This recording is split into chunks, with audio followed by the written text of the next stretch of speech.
Everyone wants more. So, start thinking in chains, cause and effect, not just catchy headlines. Incentives move everything. Constraints shake things up. Prices react, but not because of wild guesses. It's just how the system works, even if most people don't see it.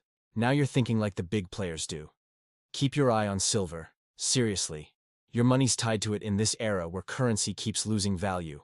Tomorrow's the moment. First challenge. Stay sharp. Don't look away. This is where things start to get dangerous. Check the CFTC data from January 20th. Managed money's net long at 25,000 contracts, producers slashing their shorts by 13%, and open interest dropping by 155,000. Translation? The smart physical players are locking in, not the speculators. By the end of this, you'll see why Monday's open isn't the bottom. It's the launch pad for the next big move, driven by forces no policymaker can just print away. Let's break down the mechanism, because almost everyone stops at the price chart and misses the gears underneath. Silver's supply structure is a classic byproduct trap. About 70% of silver comes as a side hustle from lead, zinc, and copper mines.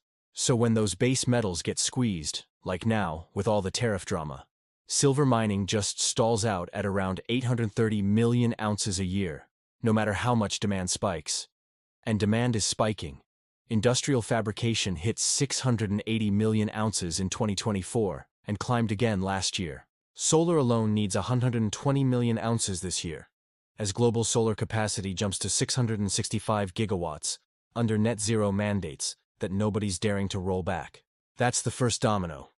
Incentives are forcing green tech giants, think China's solar leaders, US EV makers, to bid up physical silver bars, tightening spot premiums, driving the market into backwardation where futures actually trade below cash. That's a giant red flag, screaming delivery stress. As physical shortages bite, COMEX deliverable inventories keep dropping, and the latest LBMA stats show the trend won't stop through 2025. Lease rates are breaking records, and swap dealers who finished last year net short 44,000 contracts are scrambling to find metal. This isn't some choice, it's mechanical. Banks can't just conjure up more silver. They either roll their shorts or cover them, which throws fresh bids into the spot market, and that pressure pushes prices up. Layer on the monetary side.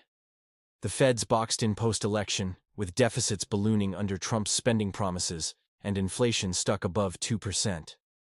Real yields are negative. The dollar's down to 97 after more policy chaos. That's a classic tailwind for precious metals. The opportunity cost of holding them just disappears. Why is all this inevitable? Because central banks are diversifying.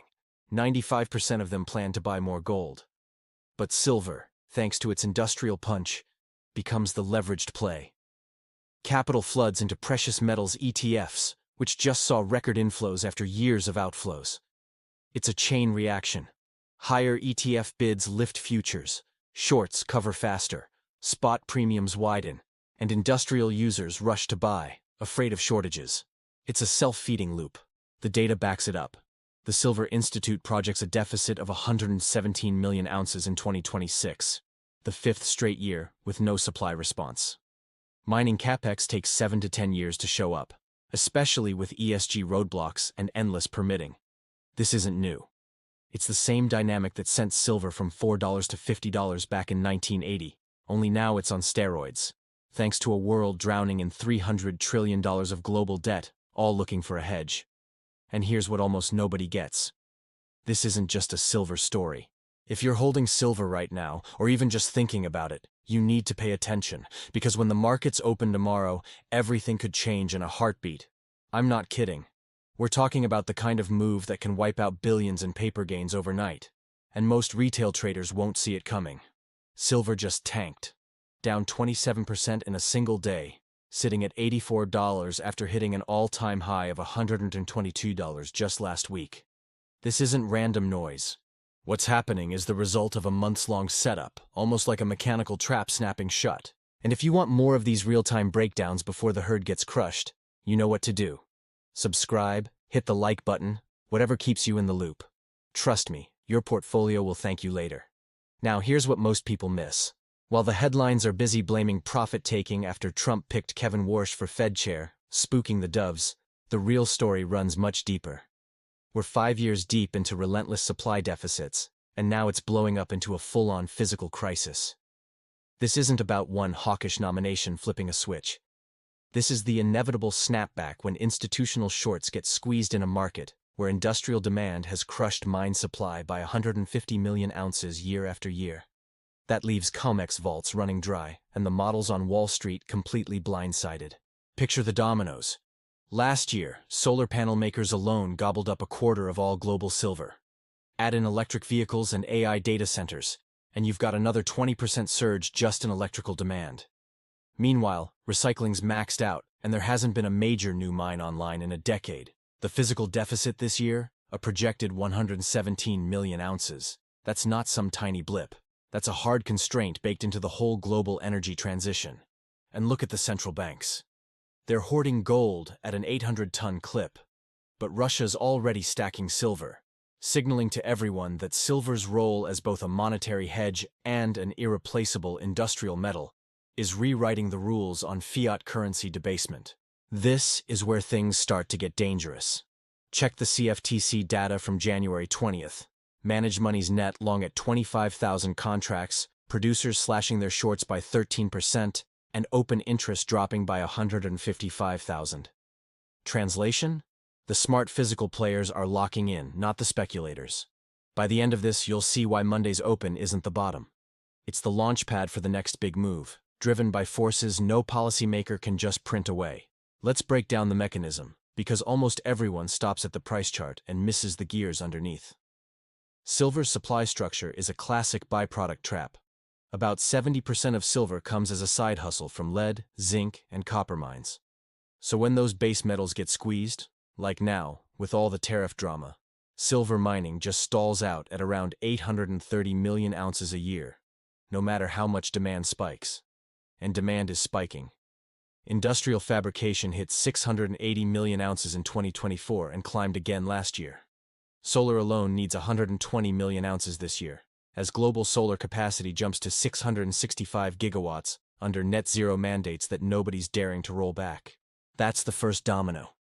Incentives are forcing green tech giants, think China's solar leaders, US EV makers, to bid up physical silver bars, tightening spot premiums, driving the market into backwardation, where futures actually trade below cash. That's a giant red flag, screaming delivery stress. As physical shortages bite, COMEX deliverable inventories keep dropping, and the latest LBMA stats show the trend won't stop through 2025.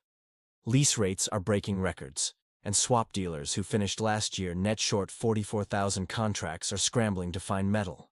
This isn't some choice, it's mechanical. Banks can't just conjure up more silver. They either roll their shorts or cover them, which throws fresh bids into the spot market, and that pressure pushes prices up. Layer on the monetary side. The Fed's boxed in post-election, with deficits ballooning under Trump's spending promises and inflation stuck above 2%. Real yields are negative. The dollar's down to 97 after more policy chaos. That's a classic tailwind for precious metals. The opportunity cost of holding them just disappears. Why is all this inevitable? Because central banks are diversifying. 95% of them plan to buy more gold. But silver, thanks to its industrial punch, becomes the leveraged play.